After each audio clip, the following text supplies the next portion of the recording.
Là, je vais finir les patates. Oui. Après, j'attaque la carotte. Après, j'attaque l'haricot.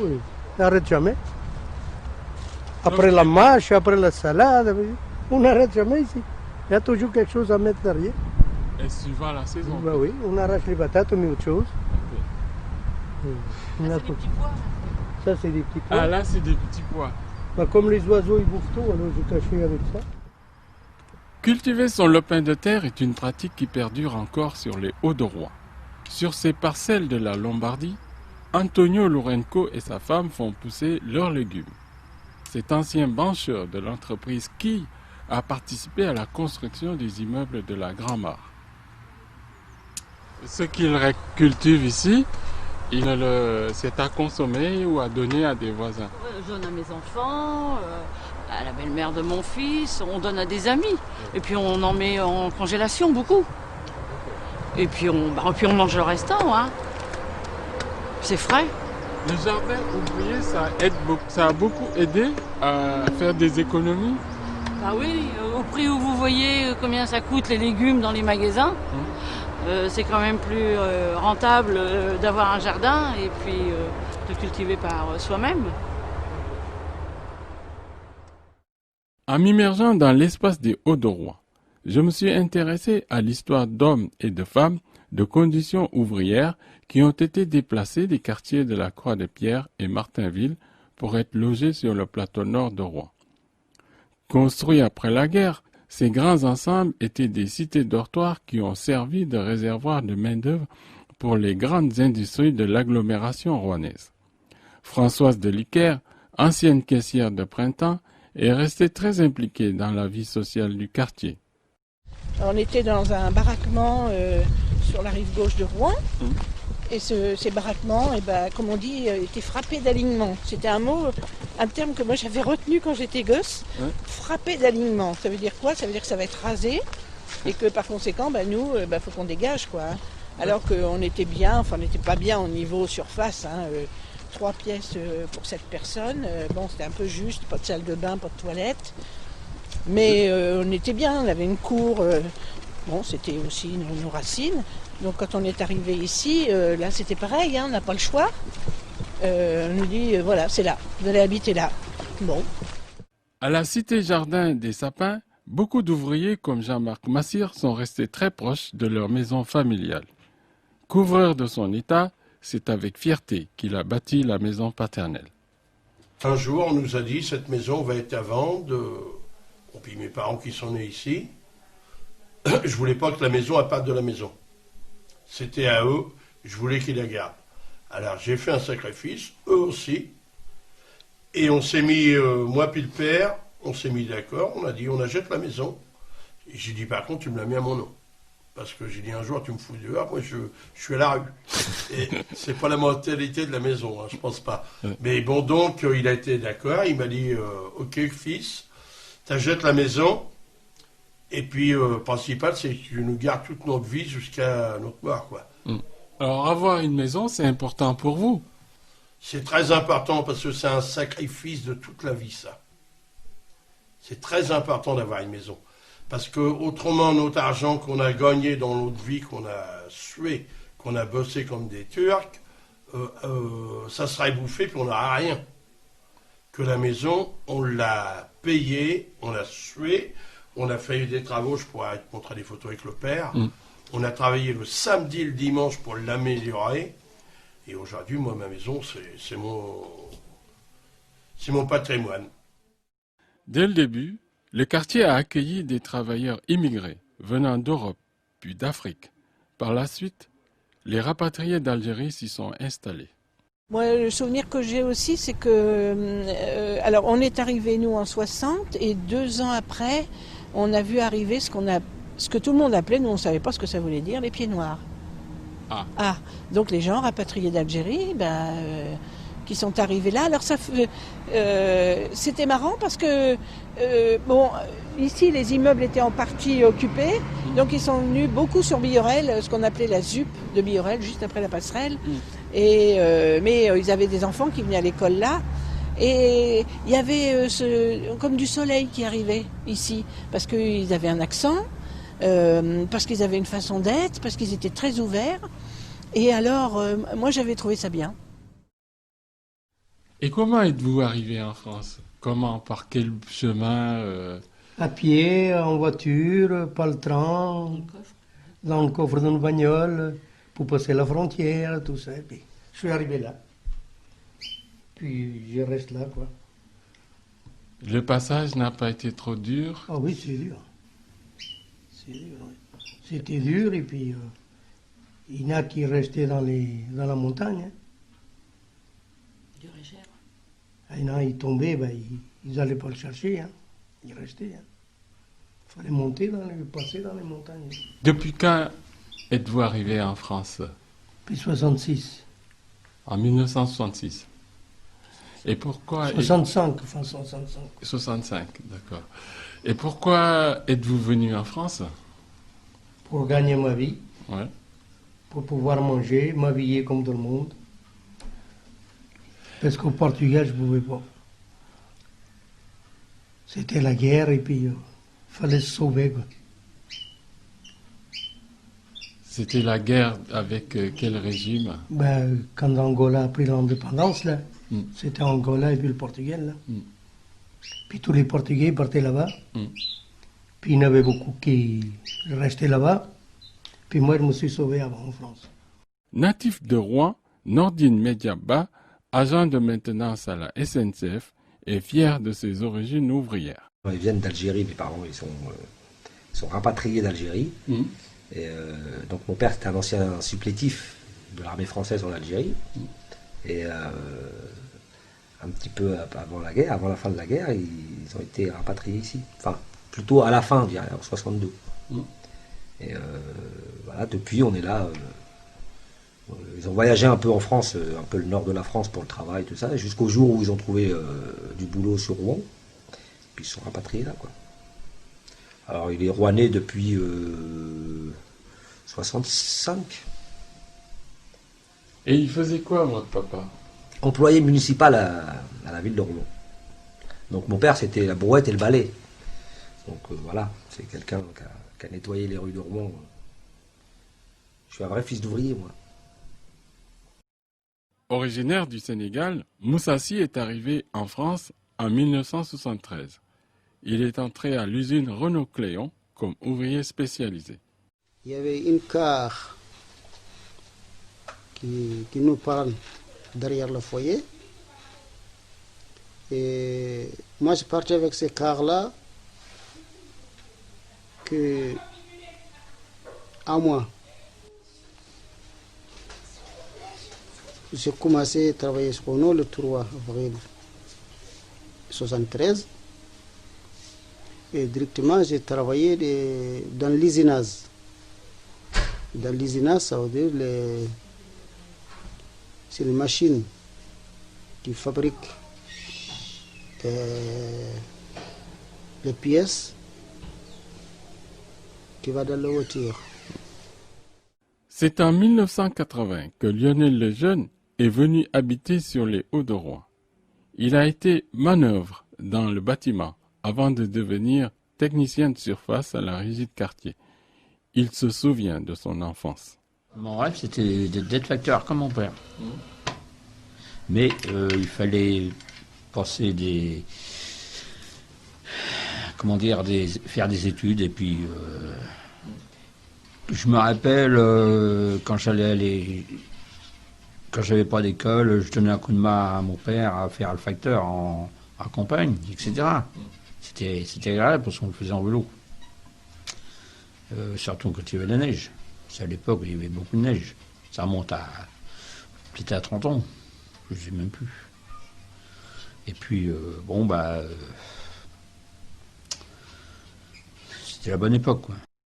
Sur le plateau nord de Rouen, il n'y avait que de petites usines où les ouvriers étaient fiers de travailler collectivement.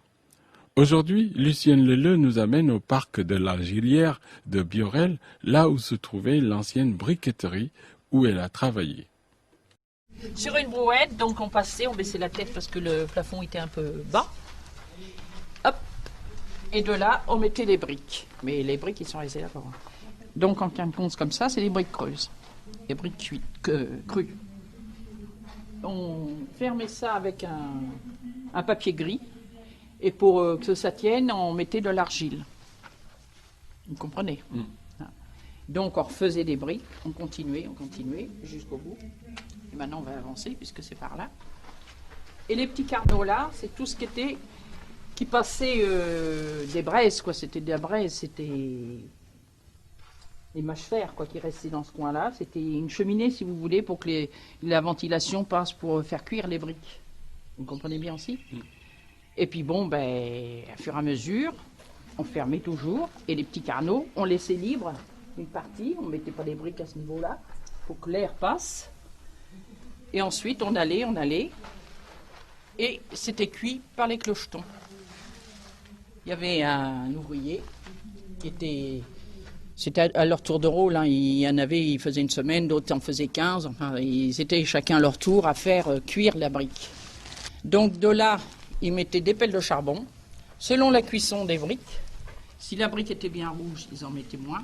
S'ils voyaient que c'était encore trop cru, ils remettaient davantage du charbon. Donc c'était une pelle, ou une demi-pelle, ou un quart de pelle, ou ils sautaient d'un cran. Donc vous voyez, il y a des clochetons un peu partout, hein. Je ne sais pas combien qu'il y en avait dans tout le four. Et puis à un certain moment, bon ben, il y avait la pause, parce que les ouvriers étaient fatigués aussi. Donc on commençait à 5h30 du matin, à 8h30, ils arrêtaient pour un casse-croûte, on s'appelait ça un casse-croûte, qui s'installait, ils buvaient leurs petits coups, ils mangeaient, et après ils reprenaient.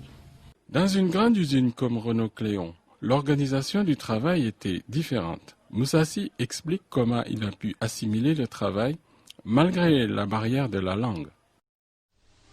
Dans l'usine Renault, c'est par atelier. Donc l'atelier qui s'est travaillé, et il n'y a que mon cousin là qui travaillait dans un atelier, qui même langue que moi. Et il y avait aussi d'autres Africains, mais qui ne sont pas même équipe avec nous. Donc, dans ces ateliers,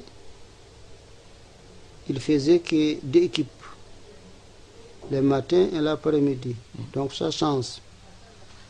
Les équipes qui étaient le matin, cette semaine, il sera après-midi l'autre semaine. Et l'autre qui était l'après-midi, il revient au matin. Voilà. Donc, avec les équipes qui étaient, il y a que mon cousin qui travaillait là-bas comme africain, qui est même langue que moi, il est mon cousin. Donc, c'était le moment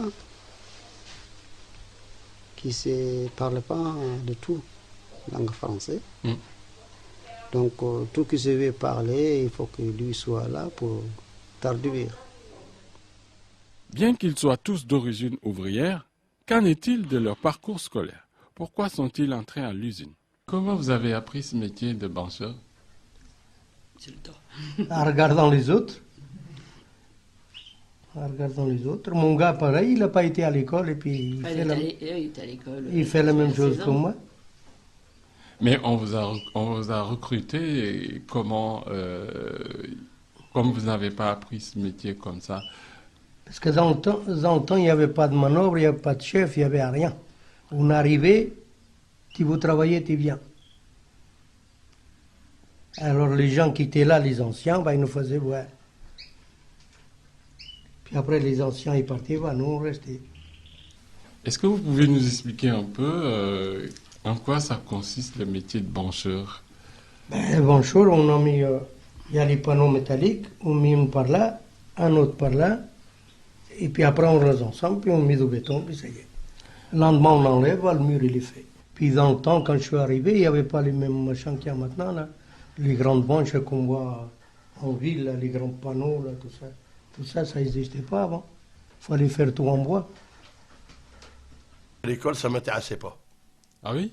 Non. Pour la chose suivante, c'est qu'on avait des professeurs qui nous menaient à rien du tout, qui ciraient la godasse quand on avait envie d'apprendre, ou alors qui dormaient sur le bureau. Alors, ça ne pouvait pas nous permettre d'avoir les bonnes études à l'époque. Et donc, lorsque vous êtes sorti de l'école, qu'est-ce que vous êtes... De toute manière, à l'école, dès 14 ans, j'avais pas le droit de rester plus longtemps, parce que comme j'étais un petit peu turbulent, ils m'ont dit, il a 14 ans, il faut le virer. C'était comme ça à l'époque. Hein. Bon, donc, j'ai attrapé le collier. J'ai attrapé le collier. Mon père m'a dit, mon gars, t'as 14 ans, maintenant, il faut aller au boulot. Hein? Alors, il n'y avait pas de lézard, il fallait aller au boulot, et j'ai été au boulot. Et du jour que j'ai attrapé le grappin, ben, je ne l'ai jamais lâché. J'ai fait un petit peu toutes les petites entreprises, mais j'avais envie de bosser, j'avais envie de m'en sortir, et j'y suis arrivé. J'étais à l'école jusqu'à 13 ans, mais je n'ai pas de certificat d'études. C'était l'année de certificat d'études et je ne l'ai pas fait. Pourquoi? Parce que mes parents étaient ouvriers, ils ne gagnaient pas assez et les enfants ont travaillé. C'est-à-dire mon frère travaillait, ma soeur travaillait, mon autre frère qui a 18 mois de plus que moi travaillait. Et moi, il fallait bien que je travaille pour amener aussi, parce qu'à l'époque, on ne gagnait pas lourd. Mon père, on était logés. À la briqueterie, on était logés. On avait des petites maisons. Logés et chauffés, parce qu'on allait chercher notre brouette de charbon à la briqueterie. Comme tous les ouvriers qui habitaient de la rue du Châtelet. Maintenant, c'est rue de l'Argilière, mais c'était rue du Châtelet à l'époque. Et ils payaient une misère de loyer, parce que les ouvriers ne gagnaient pas lourd. Hein. J'ai eu mon certificat d'études à 14 ans, et puis c'était la culture de ma famille, un peu, c'était ça, il faut absolument avoir son certificat d'études, parce que c'est quand même, c'est bien de l'avoir, hein, ça montre qu'on a quand même, qu'on a travaillé déjà à l'école, et puis c'était quelque chose, le certificat d'études. Hein. Ça et le brevet sportif aussi. Et puis, après, il n'y avait pas de questions à se poser. Hein. Après, il fallait trouver un patron et puis travailler. Nos parents avaient commencé un petit peu plus tôt que nous. Là, nous, on n'allait pas en usine parce que ça commençait déjà. Nos parents aspiraient surtout à ce qu'on ait des conditions de travail meilleures. Donc, pensaient que dans les magasins, dans les bureaux, c'était mieux que d'être en usine. Hein. Le travail qui produit de la richesse est valorisé. Cependant, est-il devenu un facteur de promotion sociale? Sabine Dupuis, sociologue à l'école d'architecture de Normandie, nous explique. Je pense que les ouvriers de la génération, des années 50, 60, 70, je pense qu'ils ont connu un changement, une élévation du niveau de vie considérable. Alors bien sûr, ça leur est pas tombé tout cuit dans la bouche. Hein. Je pense que ce sont des générations qui ont fait énormément d'heures supplémentaires, par exemple, pour pouvoir se payer la voiture, la machine à laver le linge et équiper leur logement. Et là, je pense qu'il y a eu une élévation du niveau de vie, pas du pouvoir d'achat peut-être, mais du niveau de vie en termes de confort, en termes d'accès au confort. Je pense que si, il y a eu une élévation du niveau de vie. Maintenant, aujourd'hui, les choses se posent peut-être différemment. Les différents modes d'organisation du travail à l'usine ont intensifié la pénibilité. D'un côté, l'ouvrier a plus d'autonomie, de l'autre, il doit être productif car son usine a des obligations de résultat. Il y avait des chefs qu'on appelle dans l'usinage, on appelle régleurs. On n'appelle pas chef, on appelle régleur. Bon, après le régleur, il y a des contremaîtres. Et le contremaître, il y a des chefs d'atelier. Donc, avec le régleur, c'est lui qui on travaille. C'est lui qui montre, voilà, c'est comme ça que vous devez travailler. Pour que les pièces soient bien, il montre comment il faut faire. Et il reste à côté des personnes quelques minutes jusqu'à qu'il fasse 5 et 6 pièces. Il contrôle voir si c'est bien. Là, prochainement, il vient, laisse la personne faire tout seul. Dès qu'il a fini, il regarde voir si les pièces sont parfaites. Et s'il a fait plusieurs fois comme ça, pour lui, il estime que les personnes ont commencé à mériter. Et quand il y a des changements des outils, il vient à côté des personnes et il change. Il attend que les personnes changent tout seul, faire les pièces tout seul, Et lui, il contrôle voir c'est bien. Quel que soit le secteur d'activité, le travail était dur. En compagnie de l'un des membres du Pacific Vapor Club de Sotteville-les-Rois, Nordine Mediaba appréhende les moments vécus par les mécaniciens et les chauffeurs sur la locomotive du Pacific 231. Il y a un seul mécanicien attitré à la machine. À une époque, c'était ça. Le mécanicien avait sa locomotive. Il n'y a que vers la fin de la traction vapeur où les machines étaient banalisées, c'est-à-dire que différentes équipes prenaient la machine, mais c'était surtout avec les 141R, les dernières machines qui avaient été faites. Mais sinon, ces machines-là, celle-ci, elle avait son équipe titulaire, un mécanicien et un chauffeur qui étaient toujours sur cette machine-là. Donc les gars la connaissaient bien, ils veillaient bien à son entretien et tout, quoi, puisque... Il était chargé de tout.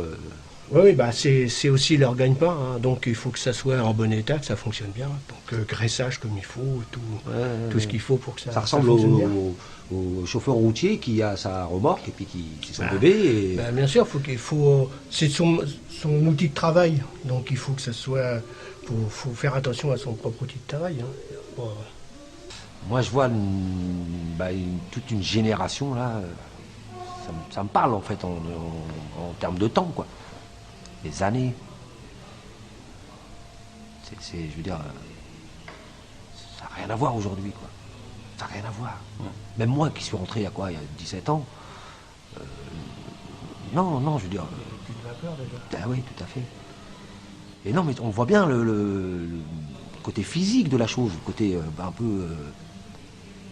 l'investissement du type, du conducteur, comparé à aujourd'hui. Aujourd'hui, le mécanicien, je ne veux pas dire qu'il s'en fout de sa machine, mais c'est pas sa machine, c'est une machine parmi d'autres. Il peut prendre ça comme celle-ci, comme celle-là. Alors que là, on voit bien que c'est le bébé. Les conditions de travail, vous imaginez un peu ce que c'était avant. Voilà. Mais c'était plus un travail d'équipe, là. Alors qu'aujourd'hui, il est individualisé le travail. C'est chacun sa peau, c'est comme la société. Je veux dire. On vit dans un monde comme ça. La pénibilité du travail fut une réalité évidente pour la classe ouvrière.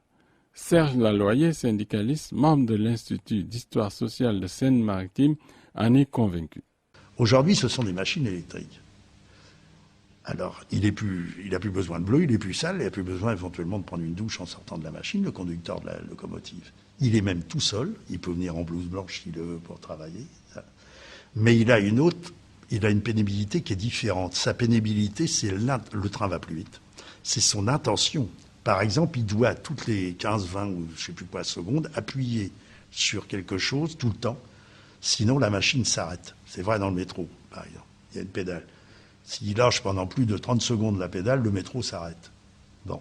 Donc, il est tombé. Ça, ils ne l'avaient pas. Ils étaient un peu maîtres de leur truc, en quelque sorte. Aujourd'hui, ils ne le sont pas parce que l'accélération des choses a fait que ça s'est déplacé, la pénibilité. C'est une pénibilité nerveuse, intellectuelle, plus que manuelle. Hein, c'est ça le truc. Par exemple, je prends la construction, si on prend le bâtiment, le gars qui est dans la grue, dans le fond, sur un chantier là-haut, dans sa cabine, dans sa grue, il n'a pas un manuel dur. C'est pas dur. Mais il a une attention considérable, plus importante que l'époque où il poussait la brouette pour aller mettre le béton. Parce qu'il peut tuer ses copains qui travaillent en dessous, quoi, à chaque moment, à chaque fois qu'il déplace sa grue. Voilà, c'est ça. La pénibilité, elle a changé de nature, en quelque sorte. Dans la période des 30 Glorieuses, la croissance industrielle reposait sur une exploitation sévère de la force du travail. Un grand nombre d'ouvriers travaillaient jusqu'à 48 heures par semaine. Ils touchaient des salaires misérables. Lucienne Leleu était obligée de trouver d'autres moyens pour vivre.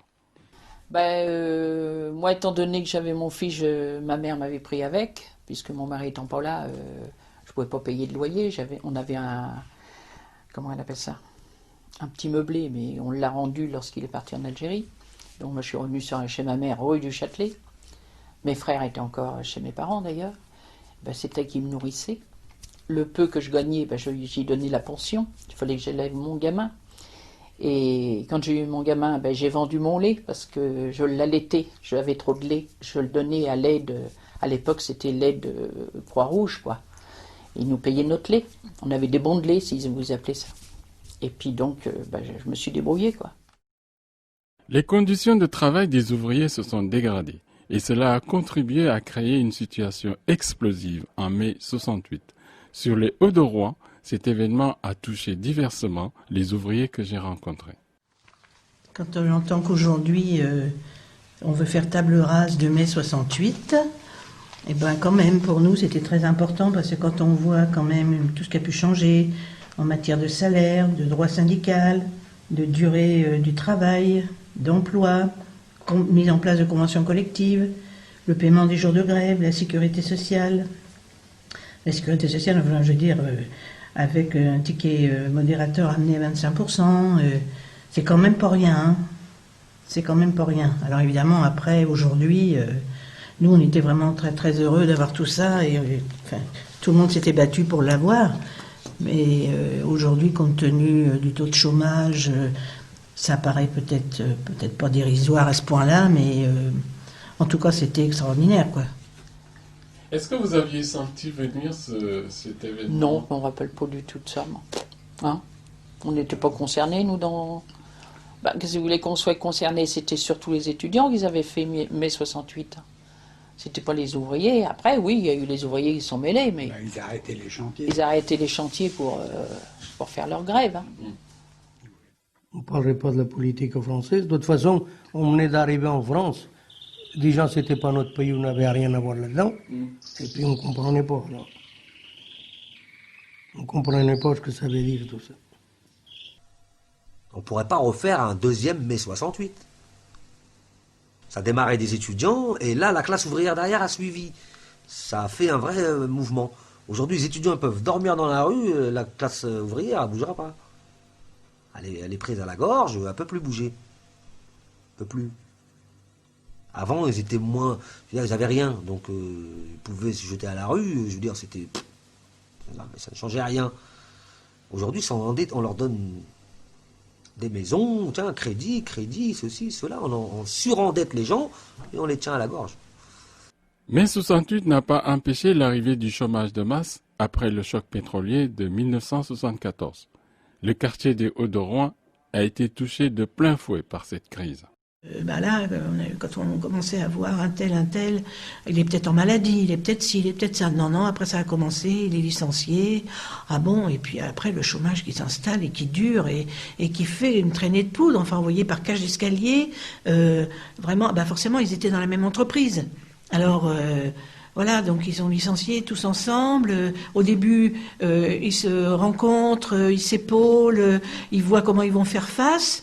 Et puis ils trouvent pas, et puis voilà, ça commence à sérieusement se dégrader. Et puis ceux qui sont à côté ont tellement peur de vivre la même situation, c'est pas qu'ils deviennent plus solidaires, mais ils se protègent et ils font attention, et ce qui fait que les autres commencent à se sentir exclus. Moi, c'est comme ça que je l'ai vécu. Dans une période où les ouvriers souffrent encore plus, qu'est vraiment devenue cette classe ? Je pense qu'elle existe, je pense qu'elle a vu ses effectifs fondre, diminuer, qu'un certain nombre de personnes qu'on considérait comme des ouvriers aujourd'hui sont des employés dans des métiers relativement peu qualifiés. Et puis je pense aussi qu'il y a un phénomène d'atomisation très grand de par l'évolution du système de production, la robotisation, l'informatisation aussi, je pense.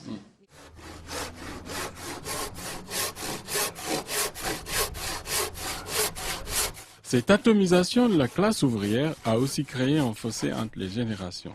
Cependant, soucieux de pérenniser son activité, Jean-Marc Massire a su transmettre son savoir-faire à son fils. C'est très important pour vous de prendre la relève de votre papa ? On va dire oui, non, c'est plus au départ, c'est vrai, pour lui faire plaisir, et puis après, bon, je me suis lancé dedans parce que je me disais, pourquoi pas me lancer, pourquoi pas être mon propre chef, et puis continuer un peu, quoi. puis c'est vrai que maintenant que je suis lancé dans le bain, il n'y a plus qu'à continuer. Et puis c'est sûr que je pense que c'est plus aussi une fierté aussi un peu pour lui que je continue. Et puis on verra bien. Maintenant c'est pas. Moi je me fais pas de soucis vis-à-vis de mon boulot. Réellement dans 10 ans découvrir il n'y en a plus non plus. Ah oui, pourquoi? Parce que la majorité vont quand même mettre à la retraite. La relève, il n'y en a plus beaucoup. Et puis c'est vrai que ça va être un métier qui va devenir en voie de disparition. Cette déperdition de certains métiers d'ouvriers est due au fait qu'ils n'attirent pas les jeunes de par leur pénibilité. C'est ce qu'évoque Lionel Lejeune qui nettoie quotidiennement la place Alfred de Musset au Châtelet. Ça va Albert? Là c'est un peu tous les jours. C'est tous les jours comme ça. Il ne savent pas boire un coup sans casser une bouteille. Parfois c'est pire. Ouais, parfois c'est pire, ça veut dire quoi? Oh, il y en a là, il y en a partout. D'accord. Alors, ce boulot, c'est pénible. Vous pensez que les gens le font exprès? Par un moment, oui. Moi, on m'a tapé sur l'épaule en me disant t'es payé pour le faire. Ah oui? Ah oui, sinon je serai au chômage. D'accord. Ah oui. Enfin, moi, j'ai dit à des jeunes, il y a très longtemps, il y a très longtemps que... ils m'ont vu faire ça et puis ils m'ont dit ce boulot-là, je ne le ferai pas pour le prix que t'as. Ah oui? Ah oui, mais il y a très longtemps. C'était encore enfant à l'époque. Loin de se laisser écraser par la dévalorisation de leur métier, les ouvriers que j'ai rencontrés se sentent dépositaires d'une mémoire commune. Les traces de leur passé demeurent bien présentes sur le quartier des Hauts-de-Rouen, dont ils ont contribué à forger l'image. Reste à savoir quelle place occupera cette mémoire dans le futur du quartier. C'était la bonne époque, et puis on était social avec l'ouvrier. C'est plus comme maintenant, l'ouvrier il est un petit peu laissé aller, si vous voulez. Il est un petit peu en arrière dans le garage, comme on dit. Dans le temps, on se donnait main dans la main entre ouvriers. Maintenant, c'est plus le cas. C'est fini tout ça. Pourquoi? Pourquoi? Parce que maintenant, il y en a qui ont peur de perdre leur place, alors ils sont très autoritaires. Ils ont un chemin à suivre, une ligne. Alors s'il y a quelque chose qui ne va pas, il ne faut pas le dire au patron, on est ce soir, vous savez. C'est comme ça maintenant. On dit quelque chose et puis après c'est la porte. D'accord. Voilà. Et ben voilà. Ben oui, c'est la vérité. Okay. Voilà, oui.